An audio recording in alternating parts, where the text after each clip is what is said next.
It's a distinct honor to have our guest speakers, along with our esteemed moderator today, to speak about the future of the City of Toronto. Our guest speakers are experts in urban life and city building.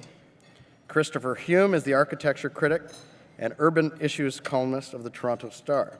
He's won a national newspaper award and has been nominated for that award, that very prestigious award, several times. The Royal Architectural Institute of Canada recognized him with an award for architectural journalism.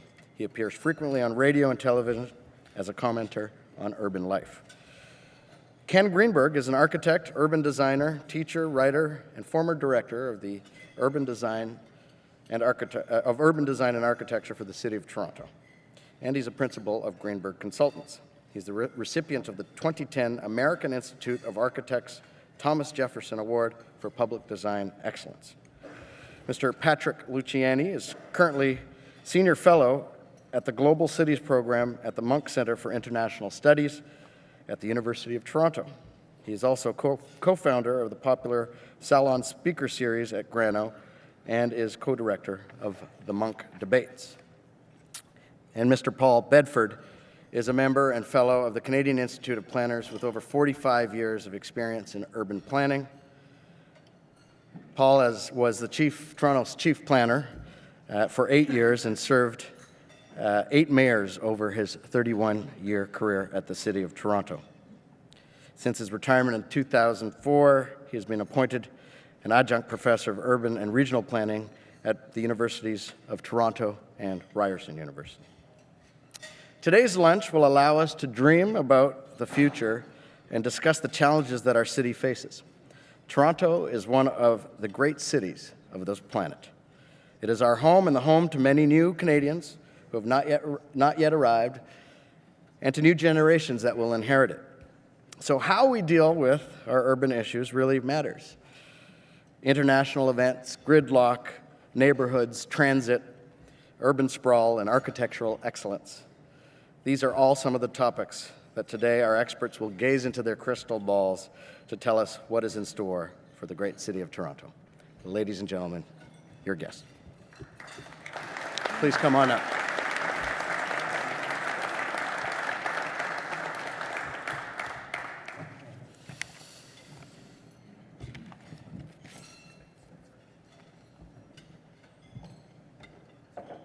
I'll throw those brownies.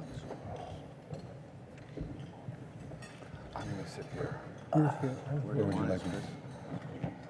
Just down here. Over here? Yeah, why don't you sit there? Here? Okay. Can you hear me? You can hear me okay? All right. We don't have a lot of time, so we're going to try and keep it short and punchy and to the point. And as you know, the topic today is Toronto in 2050. And of course, in a world that doesn't look much beyond the next quarter, thinking ahead 35 years is a leap for a lot of us. And yet, everything we do in terms of city building seems, at least in Toronto, to take 35 or more years to get done. So I think that 2050 looms much closer than we like to believe, perhaps. And of course, the other thing that makes this talk even more interesting than it would otherwise be, with my 3 guests here, is the fact that, excuse me, we had such an interesting election last night. And even though we might not all be thrilled, I am, it would seem to me that there's no argument that one could make that this election, at some level or another, was about cities. It was about urban Ontario. And even though most of us live in cities and in suburbs, mostly suburbs, but of course we like to ignore that and concentrate on the urban part of the equation. This is I think, a part of our lives, a part of the life of this province that we are very uncomfortable with for some reason. And I think that the most interesting thing about Kathleen Wynne is the fact that she embraces the urban. I mean, she actually mentioned transit in her victory speech. which I think shows that some kind of change is happening. She didn't just talk about chopping budgets and firing people and all that kind of stuff that we hear so often and that we've heard for so often for so long. Anyway, I'm getting off the topic already, but the three of you each have 2 minutes, and I guess I'm not going to ask a question at this point. You guys will give your 2-minute version of things, and then we'll fire some questions. And if there's enough time, of course, we'll look to you for some queries from our experts. Paul, your 2 minutes, please. 2 minutes? Okay, can everyone hear me all right? Okay, thanks, Chris. I'm really happy to be here, and I'm going to try and focus right in on key issues. I think, as we've all heard, we're living in a great city now. We are the largest city on the Great Lakes now. We've surpassed Chicago. But we're going to evolve into a world metropolis. But I don't think we're thinking or acting like a world metropolis or doing what's necessary to prepare us to become a world metropolis. So that's what I'm going to sort of get into. And my premise is that we have to think big and we have to think long. And I know Chris said this is about 2050. I'm going to advance it a little more to 2067, because that's Canada's 200th birthday. And it's only 53 years away. And for those of you, especially the young people here, you're all going to be alive. I don't think us up here will make it. But the reality is, I want to help you envision that next half century. So go backwards 53 years to 1961. And think, for those of us here that were obviously alive then, what decisions were made in 1961 that we are still living off today? Subways, GO Transit, building infrastructure, schools, parks, the whole list of what makes up a civilized society. And the reality is that we need to think about all those things, not only for the next 4 years, but for the next half century. And I'll just give you a couple of figures here that I think are quite interesting.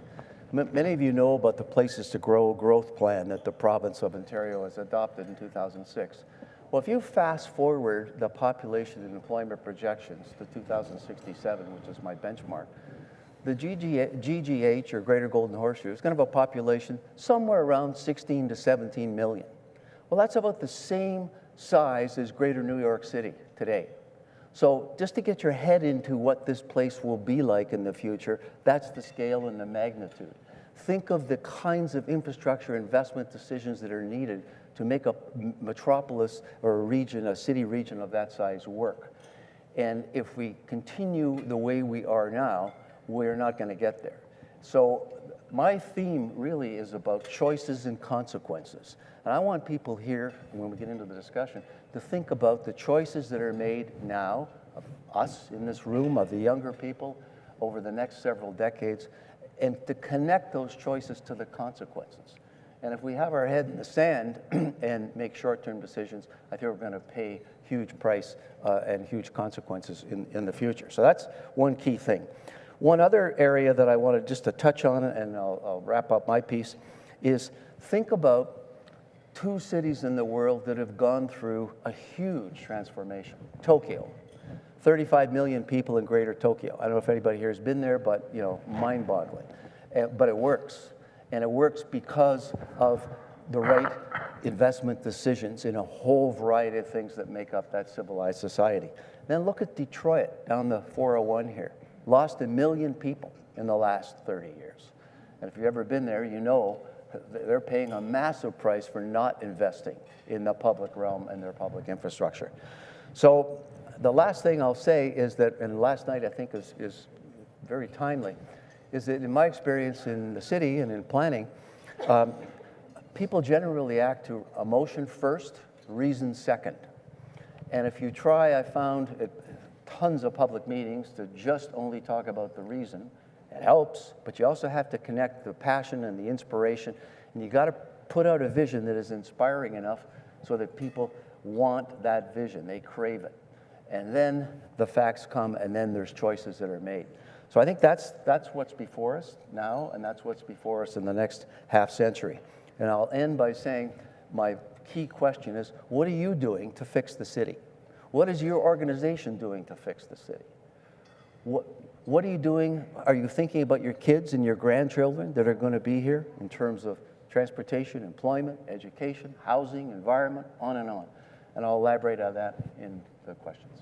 Thank you, Paul. Ken? Okay, so I'm going to pick right up on the themes that Paul has laid out, and I want to put as background the fact that 2.5 generations ago, right after World War II, we collectively in North America bought into a paradigm, and the paradigm was about exodus from the city. It was about taking the automobile, which is a wonderful tool, and pushing its use to levels that can only be described as abuse, about separating where we live from where we worked, from where we shopped, and we transformed the urban world in North America to the point where 2/3 of us now live in auto-dependent places. We now find ourselves in a situation where a second paradigm shift, equally powerful, is underway, and we see it being led by young people. So one way of looking at it is there's a new North American dream, which doesn't look like the old one. It's not the driveway with automobiles for every adult member of the household. It's living someplace where you can walk to buy your groceries and where you can have access to transit. So 26% of North Americans now between the age of 16 and 34 do not have driver's licenses and have no intention of getting them. And if you think of what a rite of passage it was for most of us in this room, that's an extraordinary change. So faced with that, cities will succeed, including our city, to the extent in which they embrace this new paradigm. We can either choose to be proactive, to deal with mobility, to deal with climate change, to deal with a range of social issues for a diverse population, diverse in terms of culture, but also in terms of age, deal with the issues of young families. Or the other choice is we can be a grudging laggard and opt for hanging on desperately to the old paradigm and trying to succeed by being a low-wage, low-tax environment with minimal services and technologically unsophisticated. And I think what's really interesting about the election last night for me is it was a referendum on life support for cities. And if you actually look at the seats that were won and lost, all the cities that are experiencing extreme congestion, all those pressures that I've talked about, were the ones who opted for change. So I think we've kind of answered that question for the moment in the province of Ontario at a high level. Now the proof is in the doing. And when Chris asked me to write a little piece in the Star under the big idea rubric, what I suggested is it's all the key to dealing with these issues is getting out of silos. We have created professions, we've created ways of doing things which are all about juggling one ball at a time, talking about one thing at a time, whether it's transit or housing or public health. And the truth is they're all connected. So my thesis was connect the dots. If we see that what we really need to use our resources efficiently, our limited resources efficiently, is our lateral solutions, where we're solving multiple problems at one time and where we're getting over false dichotomies. So the really obvious one is the false dichotomy that's been perpetuated between dealing with the environment and prospering economically. Clearly, the world is making a shift to a green economy. Any part of the world that refuses to do that is going to find itself behind the 8 ball. We have to get denser. We have to get more diverse. We have to cultivate civil society and all of its resources. So the dichotomy between public and private is another one of those false dichotomies. And I think in looking beyond the silos, we have the potential in this city, and we already have a huge leg up in our relative peace and harmony in an extraordinary diverse population. Over all the jurisdictions in North America, I would say, we have a huge leg up. We have lots to build on. And I think if we embrace the change rather than hold back and fight it, the future is ours. Thank you, Ken. Patrick. Thank you. We've got two great planners here. My background isn't in planning. I see myself more as a citizen of Toronto. That's good enough. And we're all experts as far as the cities are concerned. And depending on who you are, where you live, what you do, you see different problems. And you might even see different solutions. When Chris asked me to do a piece for the Star as well, I was thinking about Toronto. And I was, rather than look forward, I was looking back. I said, if you were to take a look at, if you were to be here in Toronto 40 years ago and come to Toronto today, what would you see? And you would see a dynamic city, a city that's grown completely contrary to what a lot of planners had hoped Toronto would be 40 years ago. Because cities are very, very organic places. You can't really control what their priorities or what their developmental patterns are going to be. But 40 years ago, if I were to come back from into Toronto 40 years from now, what would I see? I'd see a dynamic city with a lot of better shopping, tremendous number of restaurants, very creative housing, a very, very progressive and interesting art community. But what you would recognize would be our public transit system. The fact that in 2014, the TTC is still giving out paper transfers tells you a lot about what's actually happened in our public sector. And what I've concluded was that the dynamism of the city is basically being propelled by the private sector rather than the public sector. And if we really want a dynamic city in the next 40 years, we're going to have to find a way for the public sector to become more creative. They're going to have to become more risk-taking, and they're going to have to, in a sense, invest in ideas that they don't have now. If we don't, then we're going to be back in this panel 40 years from now wondering what actually had happened. So that's what I want to leave you with. I want to leave you with the notion that if you take a look at what's happened to Toronto, it's basically been driven by individuals with visions in the private sector rather than the public sector. And the public sector simply seems to be incapable of taking care of some of the problems that we need. Now, I'm not going to say that all the things in the public sector haven't worked out. That's not true. But the one big thing, and it's been alluded to by Paul and Ken, is that public transit and traffic has been an absolute disaster for the city, and it's holding us back. Unless we have good creative ideas to deal with this, and I've recommended one thing in the Star article, that is, which got a tremendous amount of criticism, is to privatize our public transit system. Now, when I mean to privatize it, of course, that implies a lot of negative aspects to it. But we have to unleash a level of creativity that we have never seen before in the public sector. And that's a theme that perhaps we can get into as we finish up our lunches and continue our discussion this afternoon. Thank you, Patrick. I should have explained that the three panelists here today were all invited to write ideas for the Toronto Star's Big Ideas series, which continues, although this part of it is over with. We had 5 or 6 weeks of big ideas ranging from the kinds of things these guys wrote about to the argument that we should leave our bars open until 6 o'clock in the morning, if you can believe it. But I wanted to kind of mix things up a bit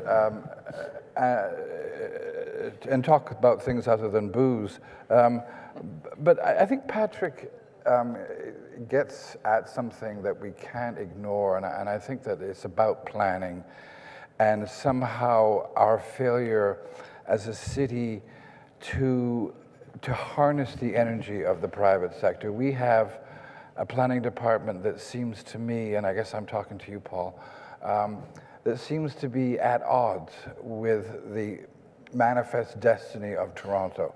You know, they seem to want to squash things because they're too tall. They want things according to a set of rules that may or may not make sense any longer. I'm not sure.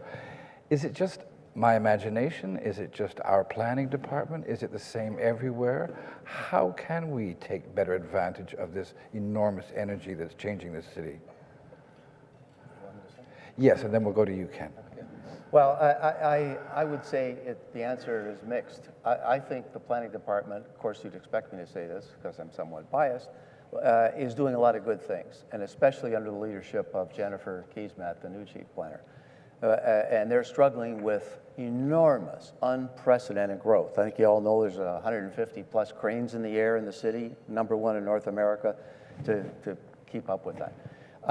So there's that challenge there. But I hear what Chris is saying, and I think he's referring or alluding perhaps to, you know, the David Mirvish proposal on King Street, among others, because there was a very, very bold, you know, proposal for the 3 towers that is now going to be 2, I gather, right? I assume we'll probably move ahead in some form or another. And I think the constant thing that the planning department always has to do is balance off local issues and citywide issues. You have to do both. And you also have to, the role of a planner that I teach my students is 2 simple things. You have to provide solutions to current problems and develop ideas for the future. And if you got to do both. If you don't just do one of those things, you're useless. And I think, frankly, planners, like any profession, there's good, there's mediocre, there's some that aren't so great, and they're all struggling with how do you get that balance and how do you respond to those pressures. So I think it's in that kind of environment that I think the potential is there. But I actually feel very positive. I think that, you know, the plan is going through a review process. The transportation issue is coming into focus, I believe, finally. And just on that, and I want to digress for a second on that, I think, you know, we need more of everything. We need to electrify the GO network. It's a no-brainer, right? Those tracks are sitting there empty all day long except for the Lakeshore Corridor. Like, what the hell, right?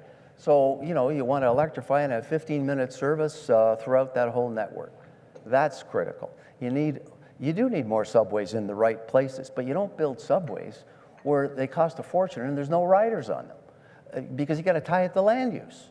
You need more buses on the street. You need more streetcars. You guys know that just the streetcar network in this city carries far more people a day than the entire GTA GO system, just the streetcar network. It's damn important, but people don't sort of connect all this. So I think all these pieces are on their agenda, and they're struggling to, as Ken says, connect the dots and bring them forward.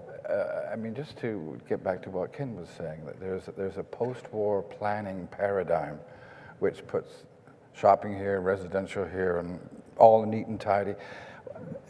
We've discredited that now, although I think those regimes still exist in many places. But what I want to know is, like, where do these ideas come from? I mean, surely the whole point of Jane Jacobs was to make the obvious obvious, and is planning a profession that can rid itself of this intellectual baggage that it brings with it, these discredited notions about what a city should be, how we want to live, and actually look at the evidence and draw from that to tell us how we should plan? Comment, and I know Ken is dying to say. Yes, sorry, Ken. I think we're doing that. I think if you look at the mixed use, mixed is the key word in terms of walk to work, employment, housing, choice, the whole range of housing choice throughout your entire life cycle, from the first rental apartment as a student to the nursing home, should be in all communities. You don't want to just go to Mars when you have to, leave your house. All of those philosophies, those outdated philosophies, you don't find those in the official plan of today, and you don't find them in places to grow. You don't find them in a lot of the practices in the city. But as Ken says, we're going through this paradigm shift, and there's still a lot of people that still believe the separation of uses and the reliance on the car. But that's clearly changing, and I think the planning department is in sync with that. Maybe it's just having a hard time keeping up. That's part of it. Ken. Yeah, I'm going to start off by recommending a book. You probably all know Death and Life of Great American Cities by Jane Jacobs. You may not know Systems of Survival. Systems of Survival, I think, is one of her most important books, in which she argues that having a strong public sector and a strong private sector in a dialectical relationship is the key to success in cities. She calls them entrepreneurs and guardians. And I think what's happened to us in the last 15, 20 years is it became fashionable for government to attack itself, for people to run for office by saying government is discredited, it can't do anything, demoralize it. It's like cutting off your own limbs. And I think we now have to get back to a point where we understand, where we revalidate that relationship and the fact that these are two crucial complementary roles. So I'm just going to tell you a little bit about my day yesterday to illustrate the point. I was in Ottawa. I'm working on two projects there. One with my colleagues Bruce and Marianne, KPMB, with the Aga Khan Foundation on the Global Center for Pluralism. I spent the day with a new executive director at the National Capital Commission. He is the kind of civil servant that we really need. He was all about how do we implement the plan? How can we step in and use all the modalities that government can use to execute a plan and make a great place. I then went over to City Hall, where I'm working with a senior planner at the city, and we're doing a plan, a public realm plan for the Rideau Centre Arts Court District. We're transforming all the streets in that whole area between the Byward Market, University of Ottawa, Rideau Centre, Rideau Canal. Fantastic people at the city. What happened to us in Toronto, and we've got to get over it, is we've gone through a period recently where we demoralized the people who were working for us, many of whom are very good and working very hard at City Hall. We made them feel invalid. And when Paul and I worked at City Hall, and we go back to David Crombie, we were proud to devote a part of our lives to being in what we called the civil service. It was seen as an honor to serve the city. It may sound a little bit archaic now, but I think it's important that we get back to that understanding that these two roles work best when they work in a partnership, a creative partnership, and where the assigned roles are different, but they enable each other. Patrick, you have talked about the creativity and the innovation that comes from the private sector. What relationship does that have with the public sector? What is government's role? Just to stay out of the way, or? The government's role is to make sure the nuts and bolts of the city actually work. And of course, we're talking about everything from, garbage pickup to transit and so on. But I was listening to our guests, and I always think that planners propose and reality disposes. And let me give you a small example, and I might be going off topic a bit, and that is the whole notion that Toronto should become more friendly for bicycles, and that we want more lanes for bicycles. And I cycle. I've been cycling ever since I've been in Toronto in the 70s. But I also have a car tucked away in a small garage because I can't rely on the system the way it is right now. Back to the bicycles for a while. We've encouraged a lot of cycling on some of our major routes along College Street, where I live, near the university. And what seemed like a good idea at the time seems to be a bit chaotic now. And that is cyclists, we don't have fewer cars on the road, now we have more of both, cars, trucks, and cyclists. And the cyclists now have become, I think, in an environment which has become even more dangerous than it was before. Now, that certainly wasn't an intended thing by people who were pushing for more cycling in Toronto. It's just an unintended consequence of the reality of what actually happened. But we have to live with the consequences of basically having more of both now. Just coming here, for instance, this morning, there's a tremendous amount of traffic, and I was wondering, why is there so much car traffic coming into the city? I mean, where are they going? Are they shopping? Are they going to work at this hour of the day? I just think it's just a growing city. A lot more traffic, a lot more people. And I would think that the public transit system, simply as full as it is, by the way, Paul, is still incapable of taking care of the traffic. And I see absolutely no plan to make that different. And in fact, the streetcars along this route have clogged things up all the way along. And the question I ask is, why would a driver put themselves through that? And the only answer I can come up with is that taking the alternative way to come into the city has got to be worse. It's got to be more expensive in terms of time and money. But of course, from from a passenger's perspective, i.e. mine, it's those cars that are messing things up, not the streetcars.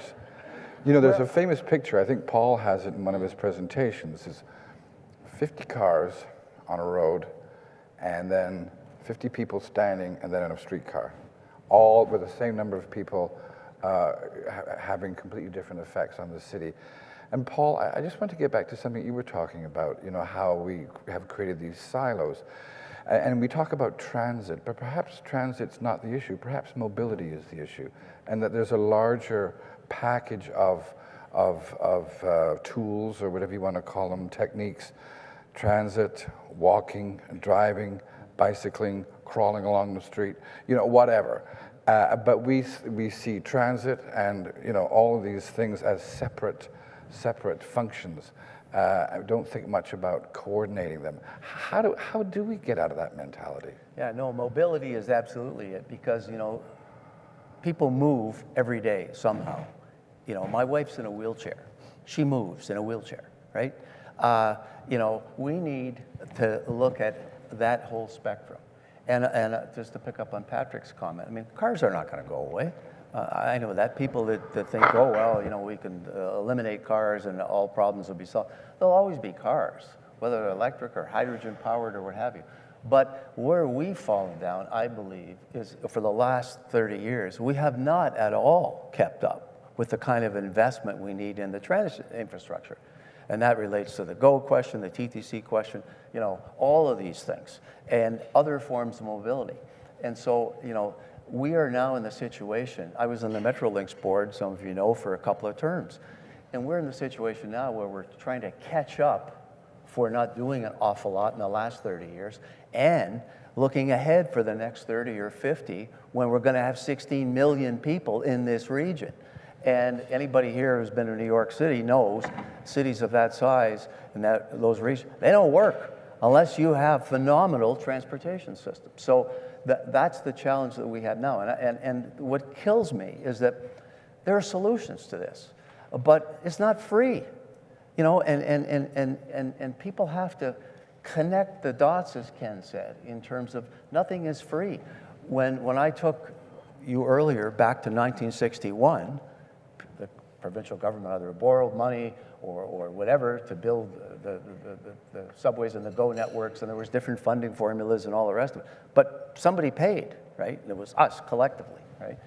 And we've got ourselves in this situation, unfortunately, I think now, where a lot of people are expecting all this to be provided, but they don't want to pay for it.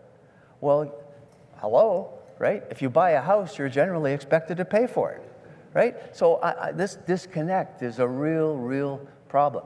And the solutions are all controversial as hell. And you all have read the articles about, you know, what Metrolinx recommended in the transit panel I was on with Ann Golden and a lot of other bodies, Board of Trade and everything else. They're all controversial. There are road tolls, there's sales tax, there's gas tax, there's you name it, right? But you know what? Other cities around the world have already had that debate, and they already have all those tools. And they've done it because they know that nothing is free. So I'm getting off topic again, but this is so critical that we absolutely come to terms with that and bite the bullet on this. And you've got to start somewhere. And the last thing I'll say in this is that it is absolutely nuts that every time a new a politician gets elected or comes to office at any level of government, that then they chuck it all out and start all over again. We can't afford to do that. That's crazy.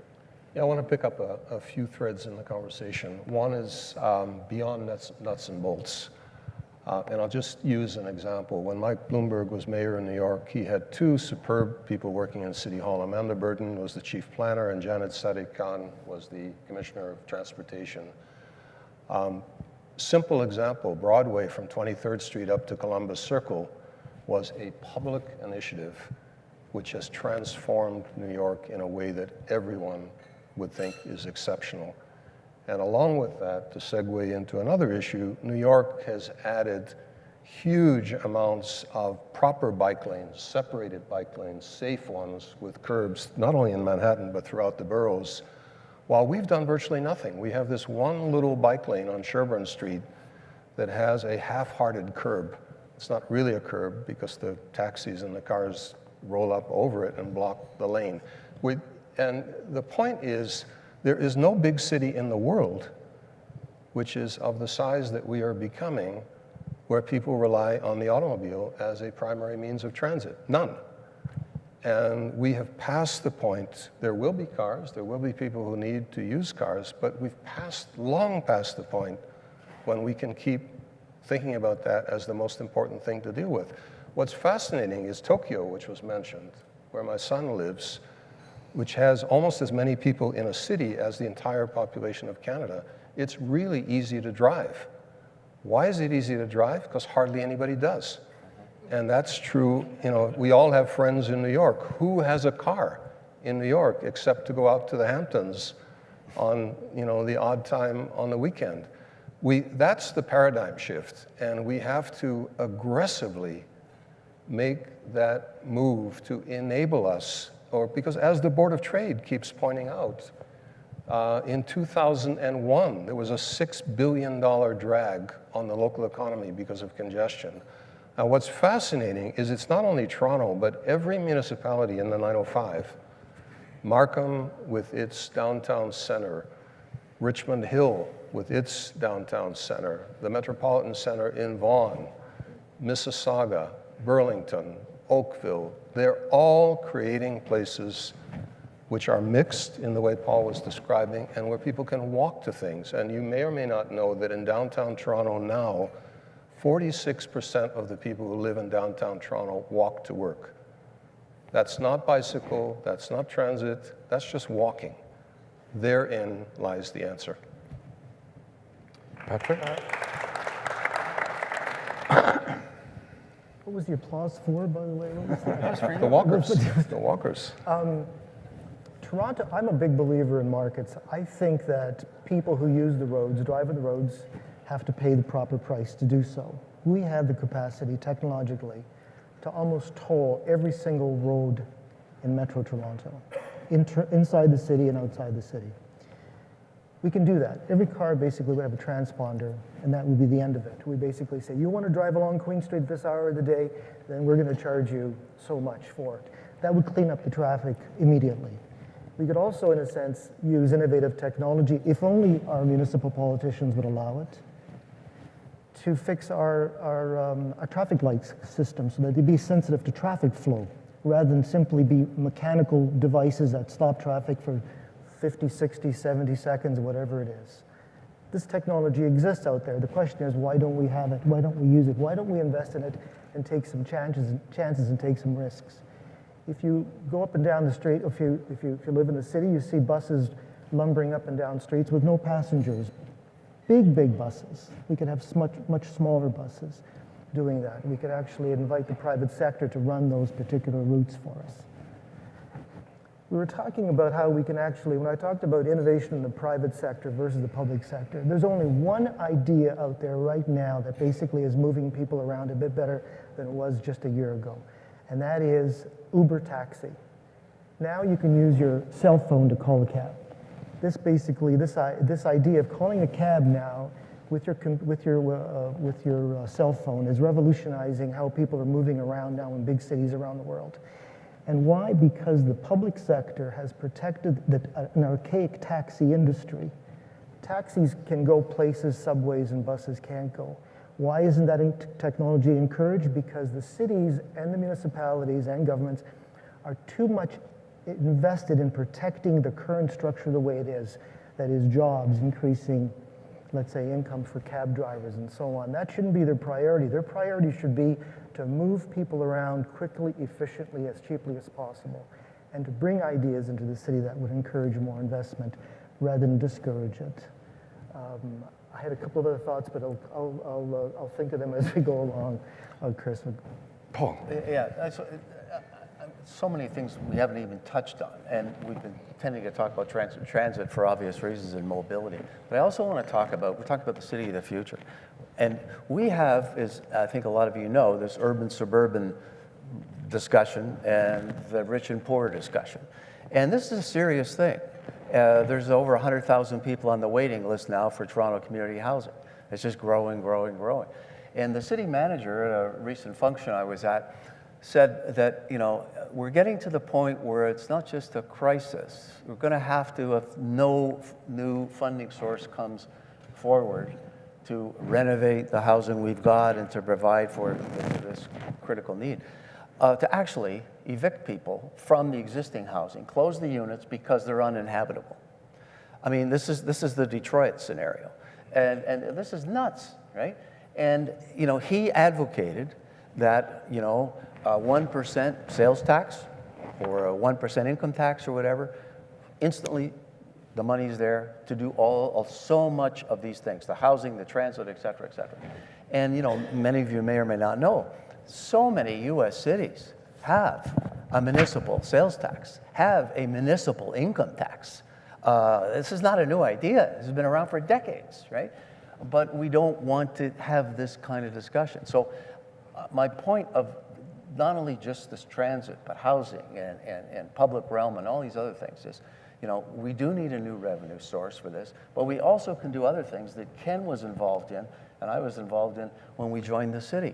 We can make far better use of the public land that we own now. And what's the biggest source of public land in the city? The roads, the right-of-ways.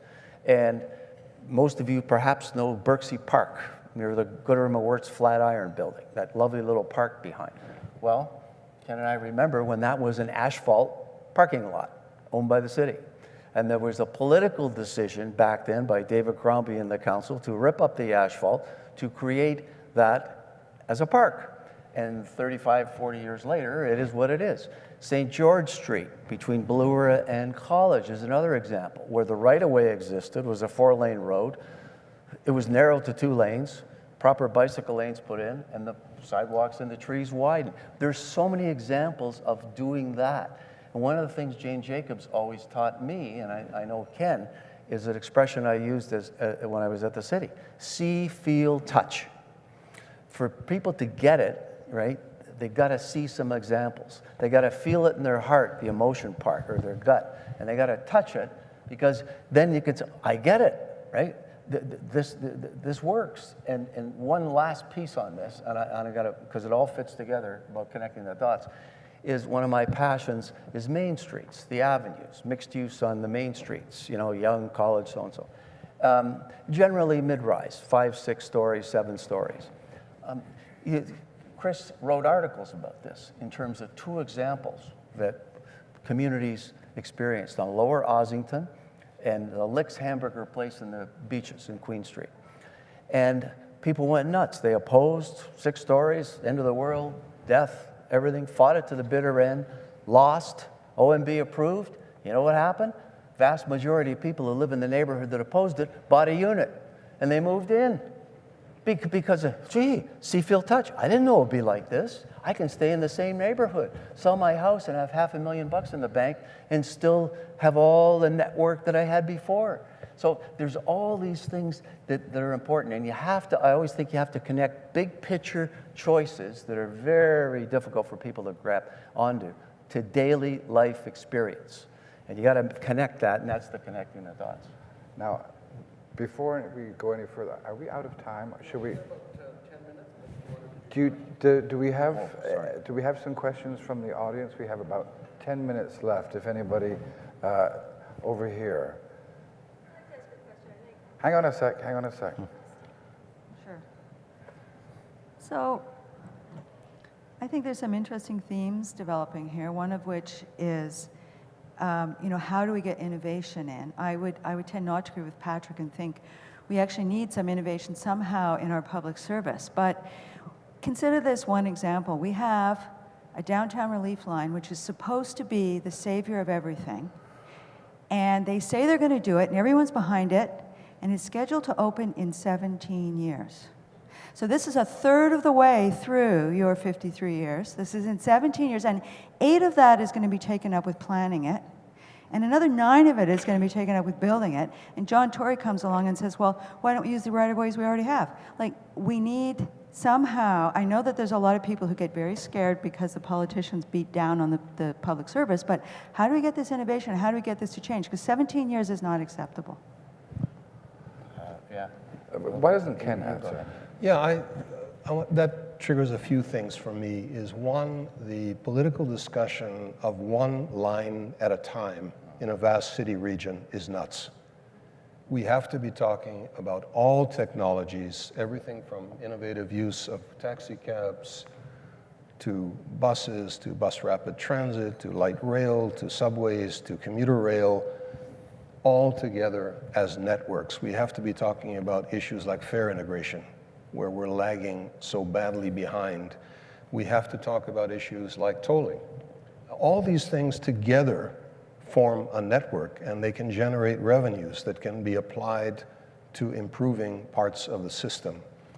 You cannot do that kind of planning if every time you have an election, you change your mind and you start something completely different. And the cities that have dealt with this successfully in the world have found a way to make the planning for major transportation networks one step removed from the vicissitudes of electoral cycles. So for example, in the US, which does many things wrong, one of the things they do right is they have a 6-year federal transportation bill. The fact that their federal government is involved in funding transportation is already a big difference with our own situation. There are published criteria for eligibility for the states and the cities to get the federal transportation money, i.e. there has to be ridership. They never build these lines to nowhere, which we seem so fond of, or lines with no stops, or virtually no stops, because you can't get the funding to do that. The 6 years is deliberately chosen because it doesn't coincide with the electoral cycle. So we have to get, we're in a syndrome.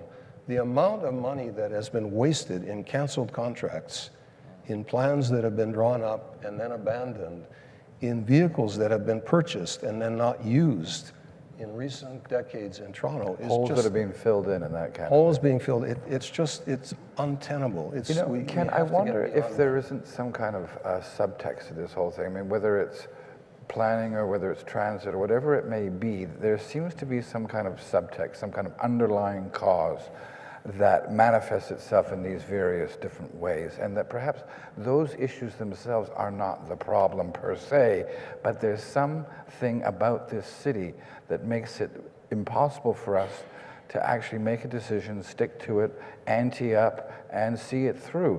Now, I know you want to say something, but we have some questions over here. Yes, hello.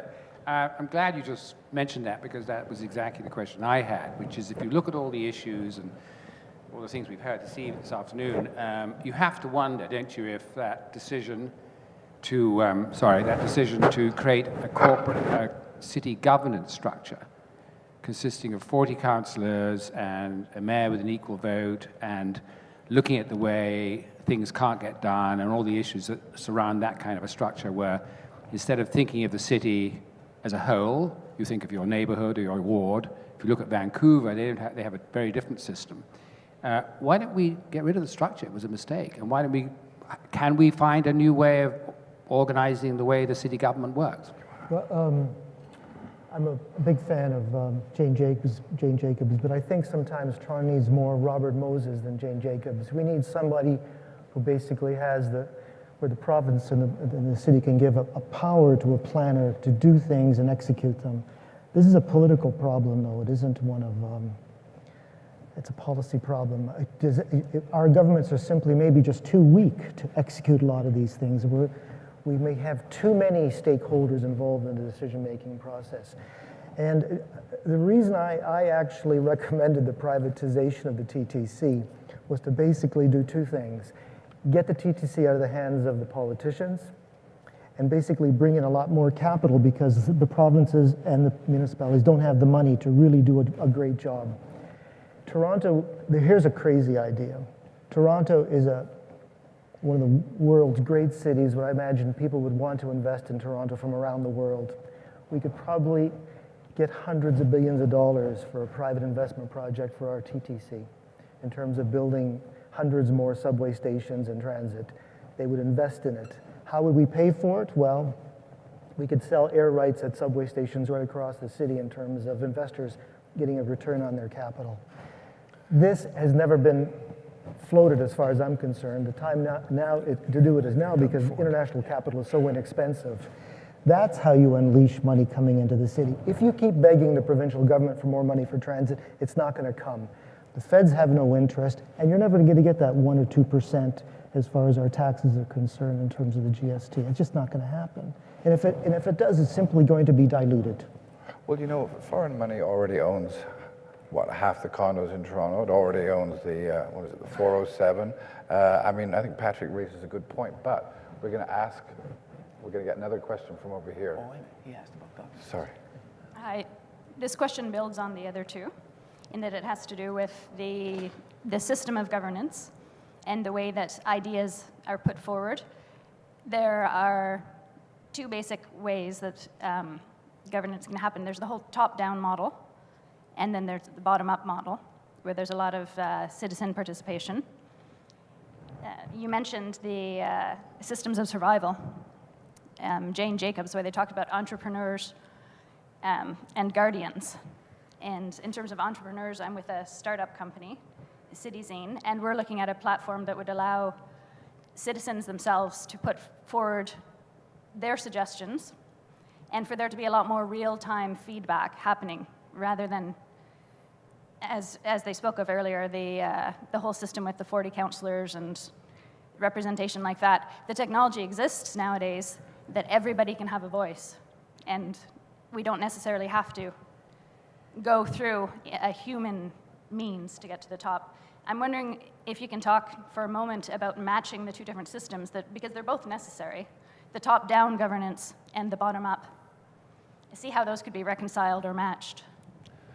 Great question. And I want to first just pick up on the question that you asked, Chris. Is there a big theme underlying all these dysfunctional situations? And I think we've been having a big argument with ourselves about whether or not we want to grow up.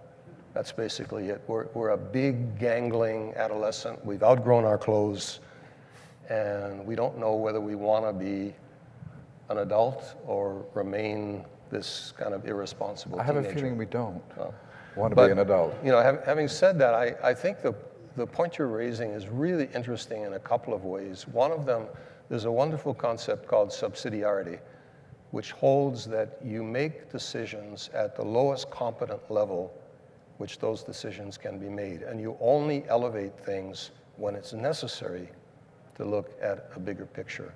And I think with amalgamation, we totally lost track of that. We've created something which is both too big in terms of the internal workings of the city and too small in terms of the Greater Toronto Hamilton area or the Golden Horseshoe. And we've got to come to terms with that. The other thing that I think is really interesting is that in the private world and the world of communication that we're all increasingly adept at, and if everybody was 10 or 15 years younger, we'd be even more adept at, there's all this immediate feedback and the ability to get response and so on. And our government systems are caught in a time warp. When you get notice of a rezoning, you get a letter in the mail, or if you go online, you get a long, dense piece of text. There's no imagery. We have all the interactive technology so that you should be able, when a rezoning comes up in your neighborhood, you should be able to go on a three-dimensional interactive model and move around your neighborhood and see exactly what it's like. That's what the private world does. So there's a huge opportunity to take all of these technologies that are now currently available and just upgrade our ability to communicate and create feedback loops that would accelerate and make better decision making. You know what? We're out of time. One last comment. Very quick. I mean, the governance, great question. I think there are solutions if you look to other cities, but it's got to be a made in Toronto solution. What works at the citywide level, what works at a more local scale. And Ken and I have been involved with a community board system in New York City. 8.5 million people, but there's 59 community boards of about 150 to 200,000 each. And they are, closest to the decision making. And there's a planning board, and all that stuff flows up from the bottom to the city council. So there are many models. So on that optimistic note, we've run out of time. Thank you very much for coming, and I'd like to wish the students over there in the corner the very best of luck in 2050. We'll be thinking of you.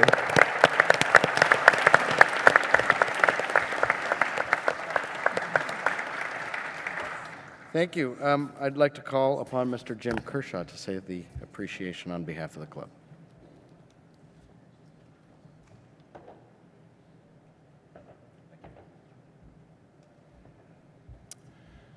Thank you very much. On behalf of TD Bank, I can't say how delighted and proud we are to be a part of conversations like this about this great city.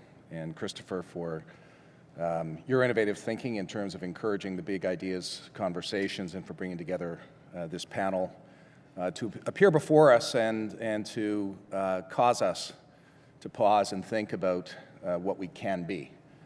I have, it's not a secret, but it's a unique position that I lived here 21 years ago and moved to Vancouver, where I lived for 20 years, which many Canadians view as being a great city, and had the opportunity and the pleasure of returning here in late 2012, and to what I believe is also a great city. And I think too few Canadians actually spend enough time in other great cities in Canada, but all these cities struggle from similar issues. And I can say in Vancouver, one thing that propelled that city to move forward to address its issues was the immediacy and the urgency of 2010 and the Olympics, and decisions that required vision and innovation and courage.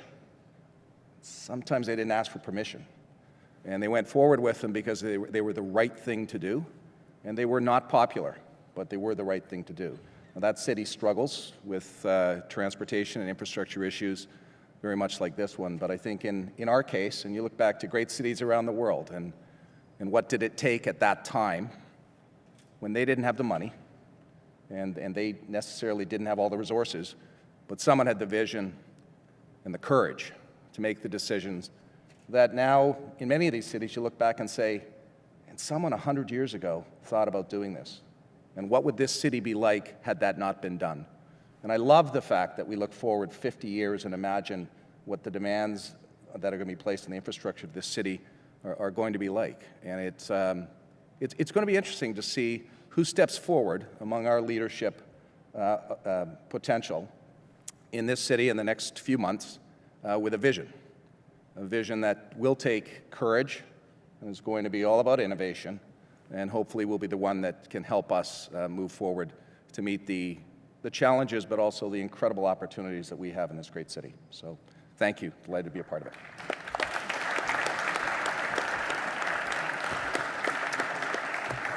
And thank you to TD Bank for sponsoring this lunch today, and to the Toronto Port Authority for sponsoring our student table. I'd like to thank our media sponsor, the National Post, and to Van Valkenburg for providing our AV. This meeting will be carried and aired on Rogers TV, and we are grateful for your ongoing support as well. We're on Twitter, we're on Facebook, and membership information is available on our website, which is empireclub.org. Thank you all for coming, and for the last time in my presidency, this meeting is now adjourned.